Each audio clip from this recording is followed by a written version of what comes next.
Pagpapala sa lahat sa hapong ito ng Biyernes Santo.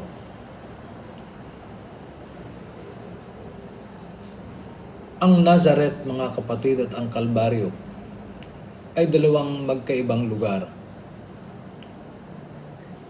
Symbolically, itong dalawang lugar na ito ay nagpapaalala sa atin ng maraming mga pangyayari.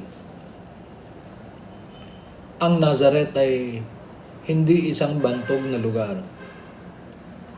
Ito ay naroroon sa isang hiwalay na valley sa Lower Galilee. Ito ay isang hindi gaanong significant na bayan sa Galilee. Hindi ito katulad ng Makati, Forbes Park, or White Plains. Siguro ang bayan ay masyadong maliit o hindi gaanong mahalaga, sapagkat ni minsan ay hindi ito nabanggit sa Old Testament. Ang salitang Nazareth ay walang direct na salitang pinagmulan. Bagamat sa Arabic origin, ang ibig sabihin ng Nazareth ay helper or victor. Gayunpaman, ito ay madalas iniuugnay sa salitang Hebreo ng Nazar, na ang ibig sabihin ay guardian. Kaya ang salitang Nazareth ay pwedeng magkaroon ng kahulugan niya tagapagtanggol o guardian, tagapagbantay. Ang Nazareth, sa ibang salita, ay maaring ituring na isang hiwalay at protektado o binabantayang lugar. Ang Galilea na sumasaklaw sa Nazareth ay lugar ng mga hentil. Ang pangalan nitong Galilea o Galilee ay nagpapahiwatig ng isang malaking populasyon ng mga hentil. Sa Hebreo, ang pangalang Galilee ay Galil Haguyim, na ang ibig sabihin ay the land of the Gentiles.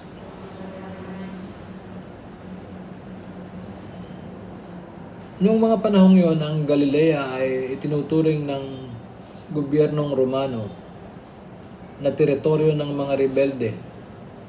Siyang pinagmumula ng rebelyon. Kaya ito'y binabantayan palagi ng mga sundalo ng Roma. Dahil diyan, hindi iilang pamilya sa Galilea ang lumikas at humanap ng matitirahan sa ibang mga lugar upang makaiwas sa mga harassment na ginagawa ng mga Roman soldiers.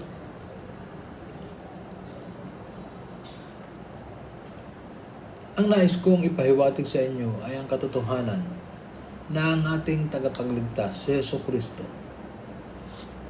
ay nagmula sa isang hindi inaasahang lugar. Ang karamihang tao ay naniniwala na kapag dumating ang tagapagligtas, siya ay maninirahan sa mga lungsod ni David, alinman sa pinagmula ni David na Bethlehem o sa kapital ng Jerusalem. Walang sino man ang mag-iisip na ang tagapagligtas ay magmumula sa isang maliit at insignificant na lugar na katulad ng Nazareth. Isang lugar na walang maririnig na mabuti.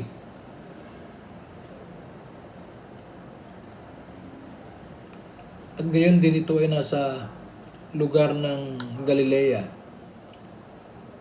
Ang hirap isipin na parang ang ating tagapagligtas ay nagmula sa isang disgraceful na lugar.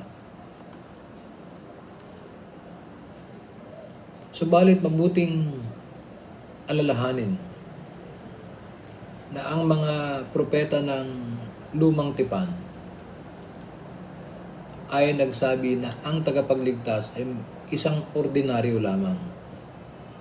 At ang kanyang pagdating ay hindi masyadong magarbo o bongga.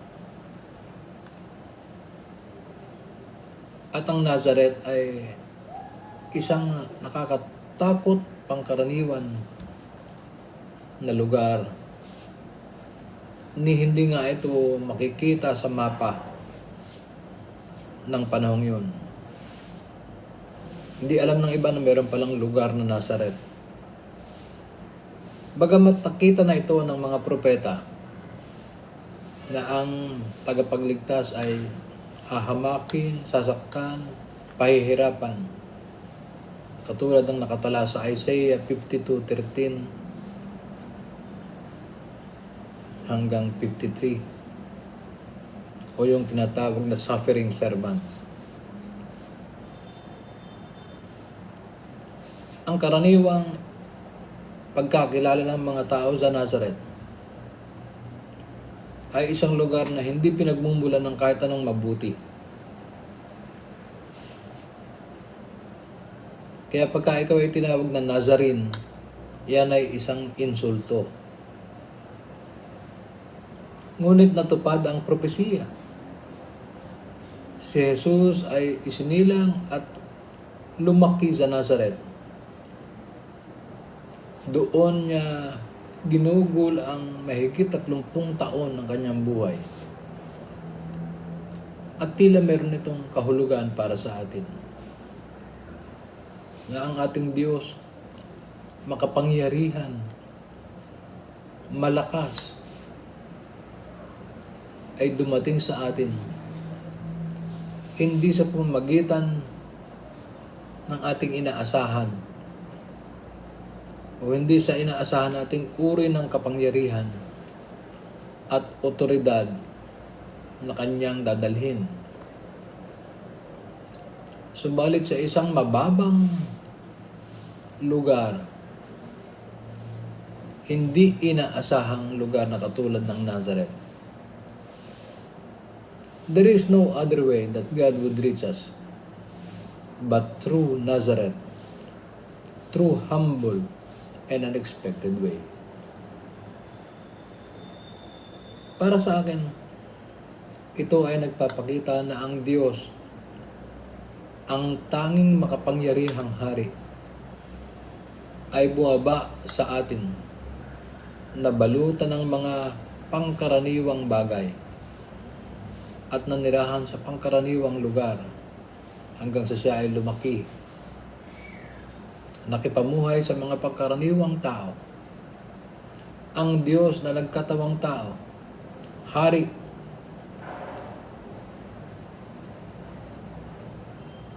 ay lumaki sa pangangalaga ng isang mahirap, walang lakas na mga magulang na sila Mary and Joseph. At yan ang pinakadakilang kaloob na pwede nating matanggap. God so loved the world that He gave His only Son. Ang kanyang mga magulang na si Jose at si Maria, kahit papaano ay naunawaan itong pangyayaring ito. Inaruga nila ang anak ng Diyos sa kanilang tahanan sa Nazareth. At pinalaki siya sa isang normal at pangkaraniwang environment. Inaruga ni Maria at ni Jose ang anak ng Diyos sa kanilang puso. Kaya nasumpungan nila ang layunin sa kanilang buhay sa pamamagitan o sa ilalim ng layunin ng Diyos. Kaya natin gawin yan. Hindi ko alam kung saan natin masusumpungan ang ating Nazareth ngayon. Sino sa atin ang pwedeng maging Jose at Maria? O dadako tayo sa Calvary? Nag-umpisa si Jesus sa Nazareth at ang kanyang buhay ay nagwakas sa Kalbaryo. Ang Calvary o Kalbaryo ay literal na nangangahulugan ng iskal, bungo. Ito ay isang lugar malapit sa Jerusalem, pero sa labas ng mga hangganan ng Jerusalem. Diyan din sa lugar na yan siya inilibing. Kung ang Nazareth na isang pangkaraniwang lugar ay simbolo ng pag-asa, ang Kalbaryo ay nagpapaalala naman ng mapait na kamatayan ni Jesus, ng kalupitan at pagkamakasarili at malalim na kasalanan. Popular ang Kalbaryo ng mga araw na yon, sapagkat ang lugar na ito ay kilala bilang lugar ng execution. Doon makikita yung mga bungo, mga kalansay na hindi nailibing at nagkalat sa paligid nito. Kaya ang tawag dito, Place of the Skulls. Sa madaling salita, ang Diyos na siyang tagapagligtas ng lahat, ang Panginoon ng buhay, na ipinakita sa atin ang tunay na esensya at diwa ng pag-ibig, at ipinamalas ang katotohanan, ay hinatulang mamatay sa isang hindi kanais-nais na lugar. Ang Diyos na dakila, makapangyarihan, ay minabuting magmula sa isang hindi inaasahang lugar. At gayon din, pinili niyang mamatay sa isang lugar na malayo sa imahinasyon ng mga tao.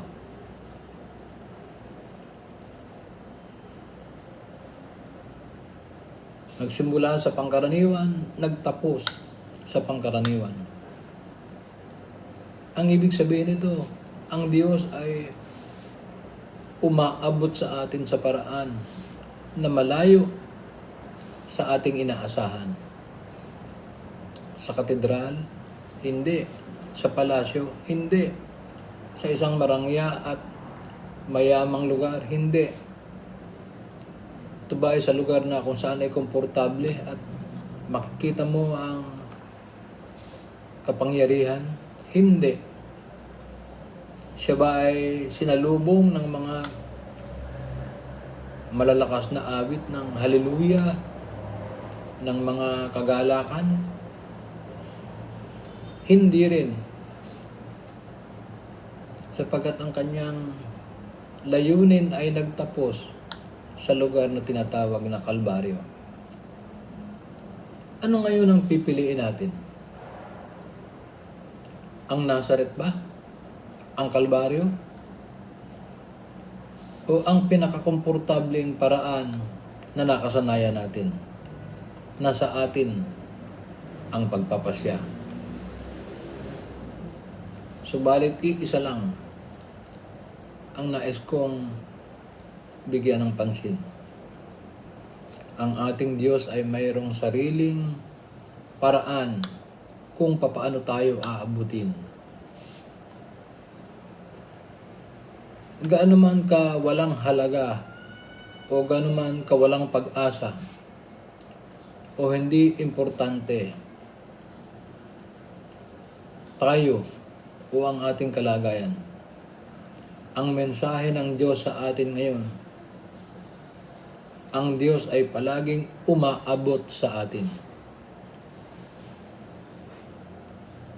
Not in the way we want Him to do it, but in the way God wants it done. Tayong lahat ay pinagtutuunan ng Diyos ng walang hanggang paghahanap. God's endless seeking at ng kanyang mapangligtas na pagmamahal. Dumating siya sa atin sa pamamagitan ni Jesus, na buhay sa isang mahirap na tahanan at pamilya. namatay upang ako at kayo ay magkaroon ng buhay at i-enjoy ang buhay na ito na mayroong totoong diwa ng kahulugan at kasiyahan.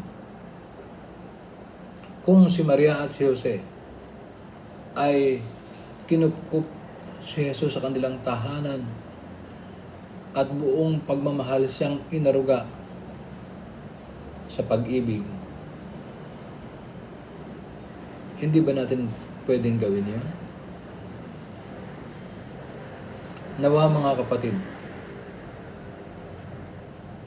sa hapong ito ng Biyernes Santo ay ating bigyan ng pagkakataon na manirahan si Jesus at kupkupin natin si Jesus sa ating mga buhay, sa ating pamilya, sa ating puso. Manalangin tayo. Panginoong Jesus, aming tagapagligtas at Panginoon, gisingin mo ang natutulog naming puso at kaluluwa upang tanggapin ka sa aming buhay. Punuin mo ang aming mga pakiramdam ng iyong inspirasyon at ibukas ang aming isipan sa kabutihan upang hanapin namin ang iyong pag-ibig at maliwanagan kami upang ikaw ay paglingkuran sa habag at pakipagkaisa sa mga pangkaraniwang tao.